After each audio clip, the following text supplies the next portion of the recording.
सभी भक्तों को राधे राधे। ओम नमः शिवाय। ओम श्री शिवाय नमस्तुभ्यम। आप सभी भक्तों का एस्ट्रो हिमांशु शर्मा के चैनल पर हार्दिक स्वागत है। आज हम बात करने वाले हैं सीता की खोज की। जैसा कि आप सभी जानते हैं कि हमारा 9वीं से राम कथा शुरू हो चुकी है, उसी का आज हमारा 8वां जो है विषय है, टॉपिक है कि सीता की खोज। इससे पहले हमने जाना था कि सोने का हिरण पंचकोटी से किस प्रकार से राम को, लक्ष्मण को सीता जी से अलग किया जाता है। ये सभी रावण की चाल थी। मारीच इसमें शामिल था। मारीच जो है ताड़का का पुत्र था, वो हालांकि राम की शक्तियों से परिचित था, लेकिन फिर भी रावण का साथ दे रहा था क्योंकि उसे भी बदला लेना था। और वैसे भी उसे धमकी मिल चुकी थी कि अगर वो रावण का साथ नहीं देंगे तो रावण के हाथों मारे जाएंगे, और देते हैं तो वो राम के हाथों मारे जाएंगे। तो इसलिए उन्होंने रावण का साथ देने का फैसला किया। और इसी तरह से हमने जाना कि रावण ने जो है सब कुछ, सीता का मन नहीं बदला, तो वे बार बार राम का नाम लेती रही। शेरों के बीच में हिरनी की तरह बैठी रहती थी, डरी सहमी रो रो कर दिन काट रही थी। सोने के हिरण ने उन्हें सोने की लंका में पहुंचा दिया था, यहाँ से उन्हें राम ही बचा सकते थे। इसी तरह से सोने के हिरण का टॉपिक पूरा होता है। आज बात करते हैं कि सीता की खोज की। तो राम के मन में कई तरह के प्रश्न थे, आशंकाएं थी। मारीच की माया उन्होंने देख ली थी। मैं छल से उन्हें कुटिया से दूर ले आया था, अब क्या होगा, यही सोचते हुए वे कुटिया की ओर भागे चले जा रहे थे। वापसी में एक पल भी विलंब न करना चाहते थे। लक्ष्मण को वे कुटी पर छोड़ आए थे, सीता की रखवाली के लिए। अच्छा हो कि लक्ष्मण वहीं हो, मारीच की मायावी आवाज उन तक न पहुंची हो। राम ने इसी प्रकार सोचा, सीता अकेली रही तो राक्षसों ने मार डालेंगे, खा जाएंगे। तभी उन्होंने पग डंडी से लक्ष्मण को आते देखा। वही हुआ जिसका राम को डर था। पता नहीं सीता किस हाल में होगी, राक्षसों ने उन्हें मार डाला होगा, उठा ले गए होंगे। अकेली सीता दुष्ट राक्षसों के सामने क्या कर पाई होगी। कुटी छोड़कर आने पर वह लक्ष्मण से क्रोधित हो गए, नाराज हो गए, गुस्से हो गए। उन्होंने क्रोध पर नियंत्रण रखा, लक्ष्मण का बायां हाथ जोर से पकड़ लिया और डर से दोनों भाइयों को घेर लिया। देवी सीता ने उनसे मुझे विवश कर दिया भैया, उनके कटु वचन मैं नहीं सहन कर सका, कटाक्ष और उलाहना नहीं सुन सका। मैं जानता था कि आप सकुशल होंगे, आपकी सुरक्षा को लेकर मन में कोई संदेह नहीं था, तब भी मुझे कुटिया छोड़कर आना पड़ा। लक्ष्मण ने कहा, यह तुमने अच्छा नहीं किया, तुम्हें मेरी आज्ञा का उल्लंघन नहीं करना चाहिए था। अब जल्दी चलो, मेरा मन चिंतित है। सीता न जाने किस साल में होगी, कैसी होगी। मायावी राक्षसों का कोई ठिकाना नहीं है। राम ने चलने की गति और भी बढ़ा दी।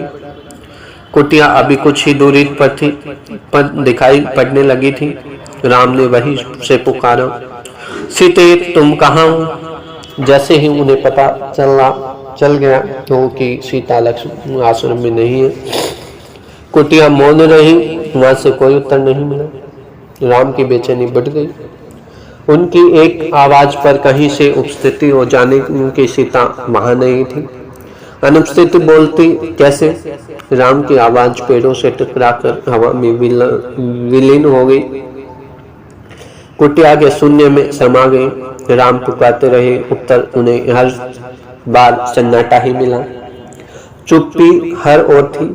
हर दिन हवा में झूलने वाले पत्ते शांत थे, लताएं गुमसुम पड़ी हुई थी, चिड़ियों की चहचहाहट लुप्त थी। कुटिया के निकट घूमने वाले पशु पक्षी चुप खड़े थे, सब स्तंभ। राम भागते हुए लक्ष्मण आश्रम पहुंचे।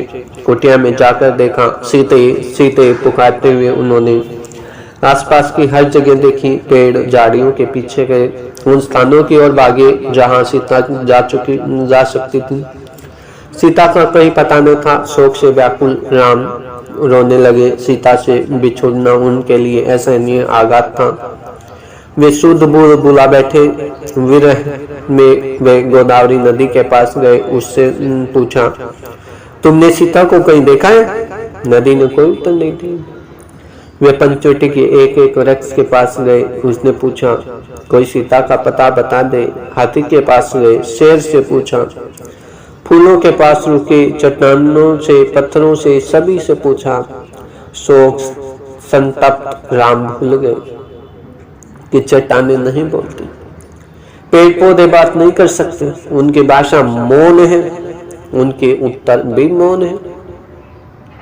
राम की मानसिक स्थिति विक्षिप्त जैसी थी, पागलों जैसी थी। एक बार उन्हें लगा कि सीता वहीं कुटिया के पास है, अभी भागकर पेड़ के पीछे छिप गई है उन्हें खींच जाने के लिए। मेरे साथ परिहास मत करो सीते। राम उस पेड़ की ओर दौड़ पड़े। वहां कोई नहीं था। वे निराश होकर पेड़ के नीचे बैठ गए। राम का दुख लक्ष्मण से देखा नहीं जा रहा था। उनका व्यवहार सहन नहीं हो रहा था। वे राम के निकट गए। विलाप करते हुए राम ने कहा, मैं सीता के बिना नहीं रह सकता लक्ष्मण। तुम अयोध्या लौट जाओ लक्ष्मण। मैं वहां नहीं जाऊंगा, यहीं प्राण दे दूंगा। मैं सीता के साथ आया था, उसके बिना कैसे लौटूंगा? नगर वासियों को क्या मुंह दिखाऊंगा? तुम जाओ, मुझे यहीं छोड़ दो। आप आदर्श पुरुष, आपको धैर्य रखना चाहिए भैया। इस तरह दुख से कातर नहीं होना चाहिए। हम मिलकर सीता को की खोज करेंगे। वे जहां भी होंगी हम उन्हें ढूंढ कर निकालेंगे। सीता हमारी प्रतीक्षा कर रही होंगी। लक्ष्मण ने उन्हें डांडस बांधते हुए कहा। राम शांत हुए, पर थोड़ी ही देर में हाँ प्रिय कहते हुए पुनः विलाप करने लगे। इसी बीच आश्रम के आसपास भटकने वाली हिरणों का एक झुंड राम लक्ष्मण के निकट आ गया। राम को लगा कि हिरण सीता के बारे में जानते, उन्हें कुछ बताना चाहते हैं। हे मृग, तुम ही बताओ सीता कहाँ है? राम ने पूछा। हिरणों ने सीता उठाकर अपना सिर उठाया और आसमान की ओर देखा और दक्षिण दिशा की ओर भाग गए। राम ने संकेत समझ लिया, हमें सीता की खोज दक्षिण दिशा में ही करनी चाहिए। उन्होंने लक्ष्मण जी को कहा। हिरण उसी ओर गए हैं। वन में भटकते हुए उन्होंने एक टूटे हुए रथ के टुकड़े देखे, मरा हुआ सारथी देखा, मृत घोड़े भी थे। वन में रथ का क्या प्रयोजन? उसके टूटने का क्या अर्थ है? राम असमंजस में पड़ गए, संगा में पड़ गए, सोचने लगे। लगता है थोड़ी देर पहले यहाँ संघर्ष हुआ है, लक्ष्मण ने कहा। बिया पुष्पमाला वही है जिसे सीता ने वेणी में गूंथ रखा था। निश्चित तौर पर सीता राक्षसों के चंगुल में फंस गई है। यह माला संघर्ष के दौरान वेणी से टूटकर गिरी होगी। पर यह रथ कैसे टूटा? राम ने सोचना शुरू किया। सीता के संघर्ष से यह नहीं टूट सकता।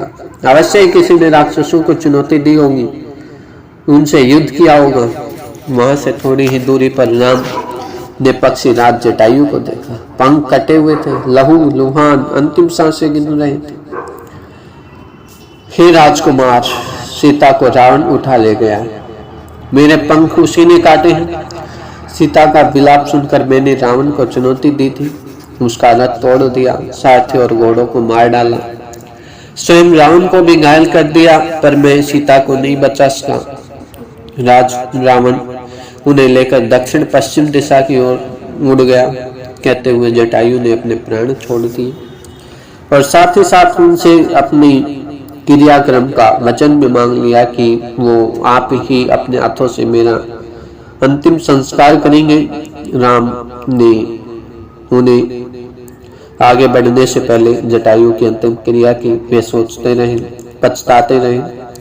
यह कैसा विधान है? मैं तो कष्ट में ही हूँ, मेरी सहायता करने वालों को भी इतना कष्ट।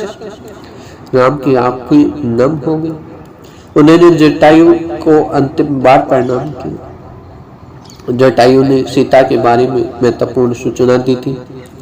रावण का नाम बताया था, दिशा बताई थी, जिधर सीता को लेकर वह गया। राम जटायु की चिता के पास मौन खड़े थे। यह समय में विलाप करने का नहीं है, हमें तुरंत दक्षिण पश्चिम दिशा की ओर जाना चाहिए, सीता उधर ही होगी। लक्ष्मण ने तत्परता दिखाई। आगे का मार्ग और कठिन था। राम और लक्ष्मण को लगभग हर दिन राक्षसी आक्रमणों से जूझना पड़ा। अनेक कठिनाइयां आई, अवरोध मिले। दोनों राजकुमार प्रत्येक बाधा पार करते चले गए। उनके सामने अनेक लक्ष्य स्पष्ट था, दिशा तय थी, उन्हें कोई नहीं रोक सकता था। वन मार्ग जितना कठिन होता गया, उनकी दृढ़ता बढ़ती गई। वनवासी राजकुमार प्रतिदिन सुबह उठते दक्षिण दिशा की ओर चल पड़ते। एक दिन यात्रा के प्रारंभ में ही एक विशालकाय राक्षस ने उन पर आक्रमण कर दिया। उसका नाम था कबंध। कबंध देखने में बहुत ही डरावना था। मोटे मांसपिंड जैसा, गर्दन नहीं थी, एक आंख थी, दांत बाहर निकले हुए थे, जीभ सांप की तरह थी, लंबी और लपलपाती हुई। राम लक्ष्मण को देखते ही कबंध खुश हो गया। उसने दोनों हाथ फैला लिए, एक एक हाथ में दोनों भाइयों को पकड़कर हवा में उड़ा दिया। उसे मन मांगा आहार मिल गया। बैठे बैठाए वह अपने शिकार को भुजाओं में लपेटकर मुंह तक ले जाता। इससे पहले ही राम लक्ष्मण ने अपनी तलवारें निकाल ली और एक झटके में कबंध के हाथ काट दी। उसके हाथ धरती पर गिर पड़े। कबंध उनकी शक्ति और बुद्धि पर आश्चर्यचकित रह गया। कौन हो तुम दोनों? उसने पूछा। हम अयोध्या के महाराज दशरथ के पुत्र हैं, राम और लक्ष्मण। रावण ने राम की पत्नी सीता का हरण कर लिया। हम उन्हीं की खोज में निकले। राक्षस कबंध ने राम के बारे में सुन रखा था। साक्षात उन्हें देखकर और भी खुशी हुई। उसने कहा, मैं सीता के संबंध में कुछ नहीं जानता, लेकिन तुम दोनों की सहायता का उपाय बता सकता हूँ। मेरा एक छोटा सा आग्रह स्वीकार करो तो मेरा अंतिम संस्कार राम करें। जटायु की तरह उन्होंने भी इसी तरह से उनको बोल दिया। राम ने इस पर सहमति व्यक्त की। कबंध बोला, आप दोनों पंपा सरोवर के निकट रहस्य मुख पर्वत पर जाओ। वह वानर राज सुग्रीव का छत्र है। वे निर्वासित जीवन व्यतीत कर रहे हैं। सुग्रीव से मदद का आग्रह कीजिए। उनके पास में बहुत बड़ी वानर सेना है। सुग्रीव के वानर सीता को अवश्य खोज निकालेंगे। कबंध की सांसें टूटने लगी थी। उसका अंत निकट था। राम और लक्ष्मण को अपने निकट बुलाते हुए उसने कहा, पंपा सरोवर के पास मतंग ऋषि का आश्रम भी है। वहीं उनकी शिष्या सबरी रहती थी। आगे जाने से पहले सबरी से अवश्य मिलने। ये बोलते बोलते कबंध ने प्राण छोड़ दी। राम ने अपना वचन पूरा करते हुए उसका अंतिम संस्कार किया और पंपा सरोवर की ओर चल पड़े। कबंध की बातों से राम को बहुत ढांढस हुआ, बहुत ही धैर्य प्राप्त हुआ। सीता तक पहुंचने की आशा बलवती हुई। राम को सुग्रीव की क्षमता और उनकी वानर सेना की शक्ति का पता था। वे जल्दी सुग्रीव तक पहुंचना चाहते थे। रहस्य मुख पर्वत का रास्ता पंपा सरोवर होकर जाता था। पंपासर का प्राकृतिक सौंदर्य अद्भुत था। मतंग ऋषि का आश्रम भी उसी सरोवर के किनारे पर था। लता कुंज से गिरा हुआ था। सरोवर का पानी मीठा था। सबरी की कुटिया आश्रम में ही थी। वह ऋषि की शिष्या थी। उसकी आयु बहुत हो गई थी। जर्जर काया थी, लेकिन आंखें ठीक थी। हर पल राम की प्रतीक्षा में खुली हुई थी। ऋषि ने उन्हें बताया था कि एक दिन राम आश्रम में अवश्य आएंगे और उनसे मिलेंगे, लेकिन ऋषि अपने स्वर्ग से धार चुके थे। राम को आश्रम में देखकर सबरी बहुत ही खुश हुई। उनका आव भगत किया, सेवा की, खाने को मीठे फल दिए, रहने की जगह दी। उसकी आंखें तृप्त हो गई। राम ने उसे सीता का संबंध में पूछा। आप सुग्रीव से मित्रता करिए, सीता की खोज में वह अवश्य सहायक होगा। उसके पास विलक्षण शक्ति वाले बंदर हैं। सबरी ने राम को आश्वस्त किया। अगले दिन राम ऋषमुख पर्वत पर चले गए। उनकी व्याकुलता अब और भी घट गई, मन की शांति लौट आई थी। इसी तरह से जो है हमारी सीता की खोज वाला टॉपिक भी पूरा हुआ। इसमें भी राम जी को काफ़ी कुछ जो है मदद मिल चुकी थी। सीता को उठाने वाले का पता चल चुका था, सीता किस तरफ गई है वो चीज़ पता चल चुकी थी, उसकी मदद कहाँ से पूरी की जा सकती है उस चीज़ का पता चल चुका था। तो यहाँ पे हम देख पा रहे हैं कि काफ़ी कुछ मदद राम की हुई है। और साथ ही साथ आगे का जो टॉपिक रहने वाला है वो है कि राम और सुग्रीव, अर्थात यहाँ पर राम और सुग्रीव को एक साथ दिखाया जाता है। उनके बीच में क्या कुछ बातचीत होती है उसी का वर्णन होता है।